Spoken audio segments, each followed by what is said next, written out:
So the bed set itself has been in use for a few days now. It's actually still settling, and what I'm going to do in the meantime is I've got a pretty nice afternoon, so I'm going to start doweling all of these boards that are going to be permanently affixed. Obviously some of these are the drawer faces, I'm not going to dowel those, but in general there are some of the other ones at both at the foot of the bed and at the top of the sides that I can start doweling. Then that way, when everything is settled on the bed, probably in the next 3 days to a week or so, at that point I can just dry fit everything up, sand it all so everything's flush on the edges, and then everything will pretty much be ready to stain right then after the sanding, and it'll be a lot quicker to get everything apart and then back together for the final assembly. So let's leverage some of this good weather while we still have it. We are getting to mid-October almost at this point, and we got to make use of all the time we have left.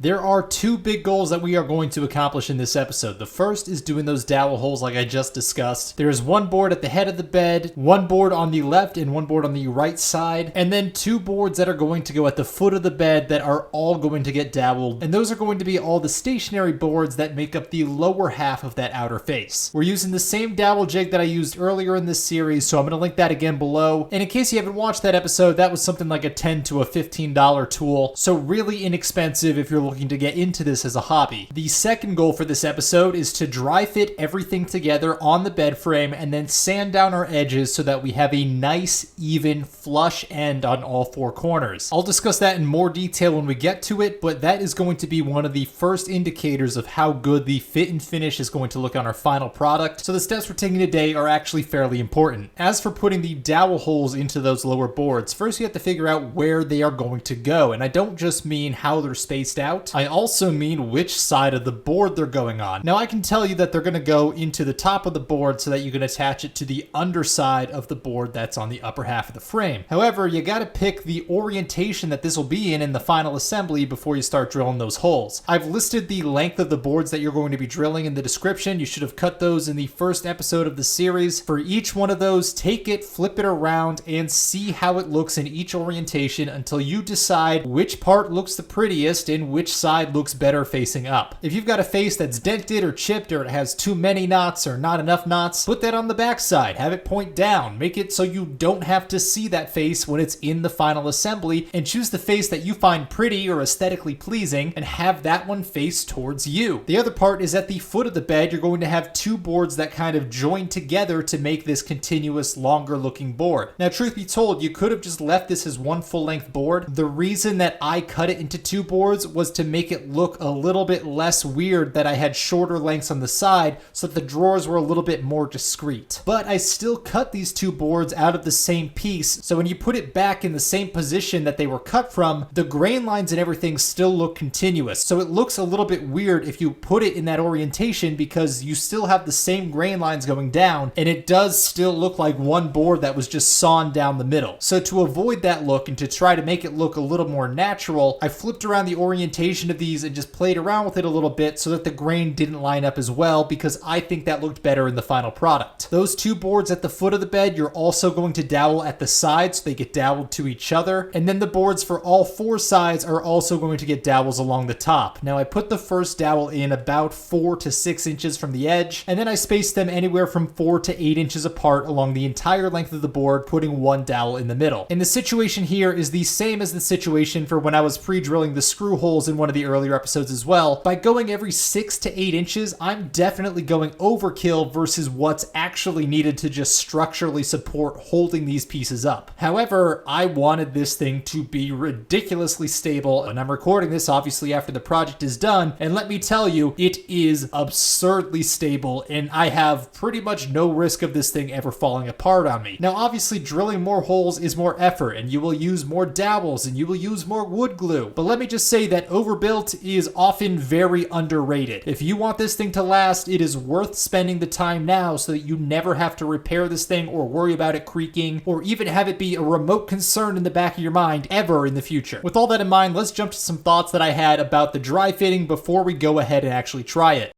I'm not going to show it, but I'm going to blow all the dust off of this stuff, move it back inside so that I don't have stuff like this just kicking around the house. And then we'll continue on another day when I'm actually dry fitting all this stuff so we can see how it lines up on the actual bed set after that has settled. It's now been a week since I initially assembled this, and everything has settled nicely. It's sitting where it's going to sit, and I was thinking about the best way to try to dry fit all the lower boards, and I wanted to put those on just to dry fit them and then sand all the edges, get everything flush, then come back afterwards and dowel them. However, if my dowels aren't perfect, and even if my edges are perfectly sanded, if those dowels are off at all and it shifts the board ever so slightly one way or the other, my perfectly sanded edges are no longer going to be perfectly flush. So what I have to do after really thinking about this is pull off each board individually, dowel everything to the bottom. I'm not going to glue anything yet, but that way I know where the dowel holes are and where it's going to permanently sit. Dry fit everything back on and then sand everything after with the dowels already where they will be in the final product. Otherwise the fitment just won't be quite as good towards the edges, and that's really what I'm concerned about here. Now the only other thing is the drawer faces obviously aren't going to be doweled in place because those are going to have to slide out on both sides, the left and the right. I might temporarily clamp those in place just to get it through today. I can still go back and sand those later because it's going to be separate. However, I really want to make sure the lengths are correct. So let me try to get a little more lighting in here so we can actually see when I go down low. So this is going to be a lower board here. I want the face of this drawer to come up snugly to that, but not overshoot. I don't want too much of a gap either. Then in the middle, there's going to be a vertical leg here as like a support for a drawer slide, and I want half of that to be covered by this side of the drawer and half by the other side drawer. So that's really what I'm looking for, is the even gap on both sides, and I can't really do that without just dry fitting it. However, as long as they're the right length and I can get them stained, I can adjust it because my drawers themselves are separate.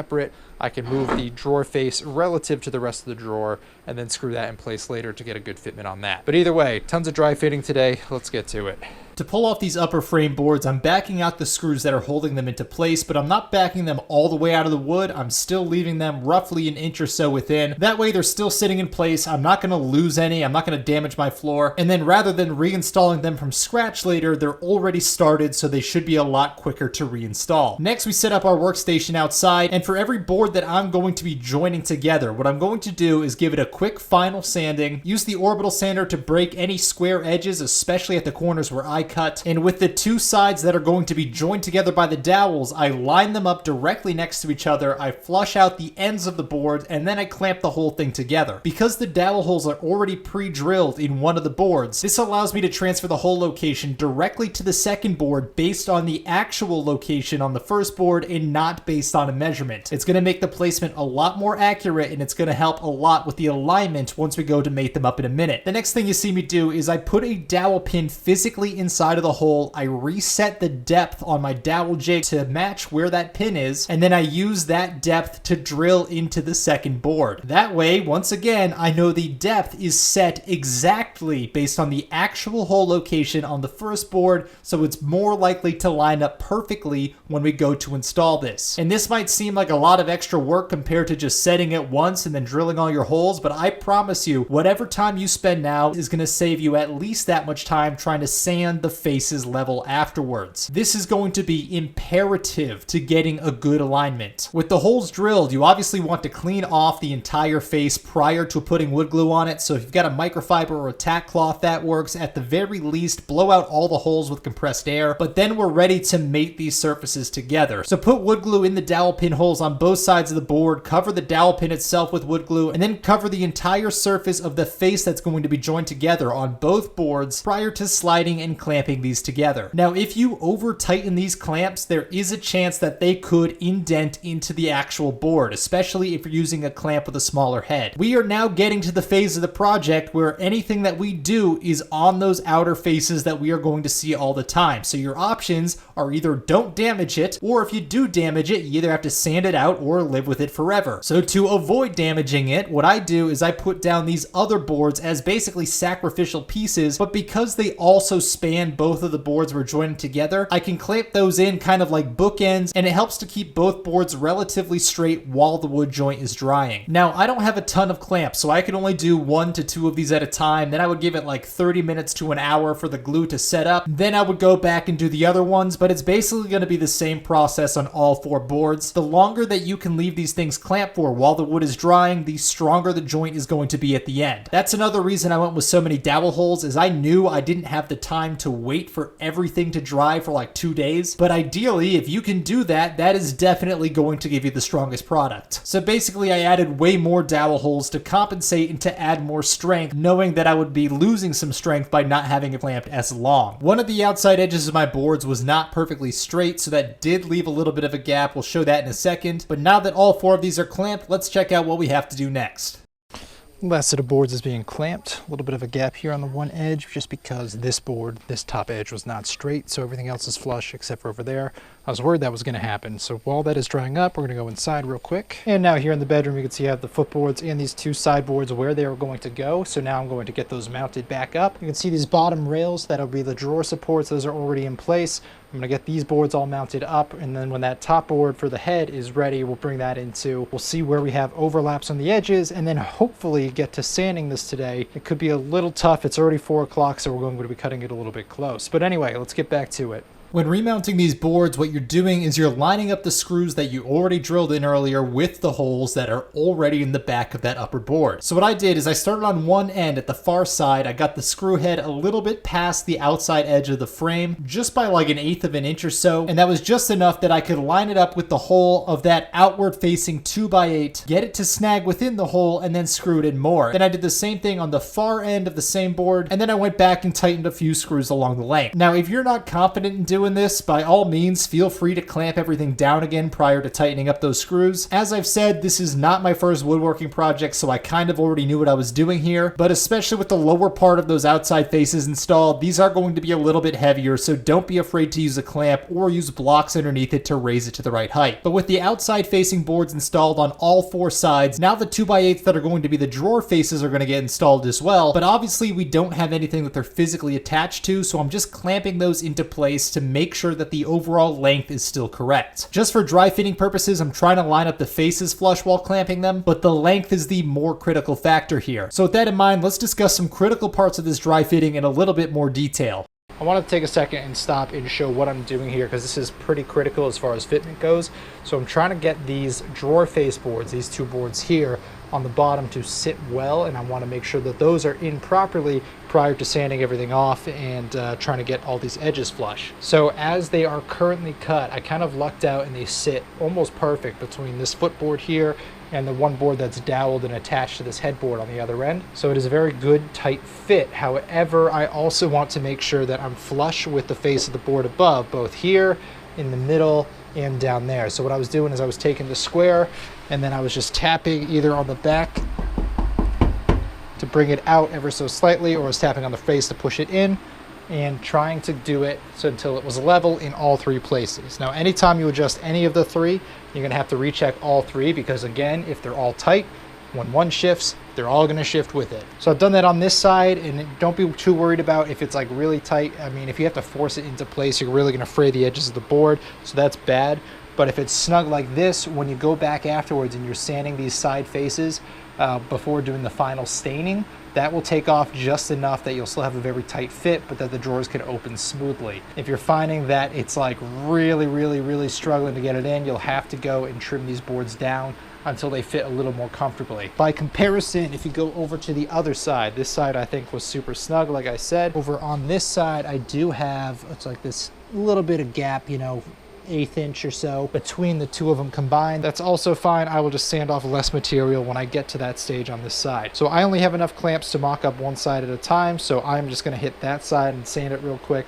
I've got 2 box fans with air filters on the back to try to catch most of the sanding dust. On top of that, I got all my windows open, and I've taken all the clothing out of here that is clean. So I'll hit this side first, then I'll take all these off, go over to the other side and do the same thing on the other side. But after that, the only thing that'll be left is taking all these boards off again, doing the final sand outside, staining it, and then putting it back on. Separately, the drawers still need to be assembled. Those need to be hung with the drawer slides. So there's some work on like the internals of this, but as for the outside board faces, that's all that's really left. So anyway, back to fitting this up. Let's keep this moving. Final warning, even though this should be obvious, is that sanding is going to make a big mess. So once again, anything that you don't want to get messy, I really suggest you take out of this room. Or if you're really worried about getting dust in the room, take this whole assembly outside and sand it there. I didn't have the time nor the desire to disassemble this, and I physically could not fit this down my hallway, so in the interest of time, I really didn't have much other option. But one other thing I didn't have was a shop vac, nor did I really have the budget for a shop vac, which is why I was running these 3 box fans that I already had with a filter on the back. All things considered, these worked fairly well when I put them directly next to the sander, but they are definitely not a perfect solution, and I still had quite a bit of sanding dust all over my room for several days. It definitely wasn't pleasant. But now that I've said shop vac 3 times in a sentence, I'm sure I'm going to be getting targeted ads on my phone for the next week. Anyhow, using the orbital sander, you're using a 60 to an 80 grit here. I just had a big pack of 80 grit, so that's what I was using. And I first started on the headboard because that is going to be up against the wall, so if I screwed up, I didn't have to worry about ever seeing it again. But what I'm trying to do is make the overlaps at the corners flush between the end of the one board and the side of the board that is going to be snugging up to it. That's what your final fit and finish is all about. Now, if you have a huge overlap because you left too much material on earlier, or because your fitment onto the frame was a little bit off, and you have something like an 1/8 inch or a 1/4 inch or more that's left over that you're trying to take off, don't use the sander for that. Go out and just cut down the excess on a saw, and then just sand the last like 1/16 or less of an inch down. But that's what this whole step is about. Any interface between 2 different boards on that outside face, you want to have a nice flat level surface. So even at the top corner, like looking top down where those things line up, you can also sand those to be level as well. A final note, don't sit in one spot for too long so that you have one really low spot. You have to obviously fade it in with the rest of the board, otherwise you're just going to have like this clearly low section. And another thing to keep in mind is depending on how much polyurethane you add later, that does add thickness as well. So if the boards for the drawer faces are way too tight here, you might need to trim them down to add some room for the polyurethane. You probably should trim them down until there's about an 1/8 inch gap like you saw on the right side of this bed. Especially if you're doing as many coats as I am, you are probably going to use all of that just with the coating thickness on both sides. But once you are happy with it, congratulations, you are done with this step, so let's go to some outro stuff. It's now about 6 p.m., but as you can see, it is already starting to get dark out, and I still have to clean up everything outside. So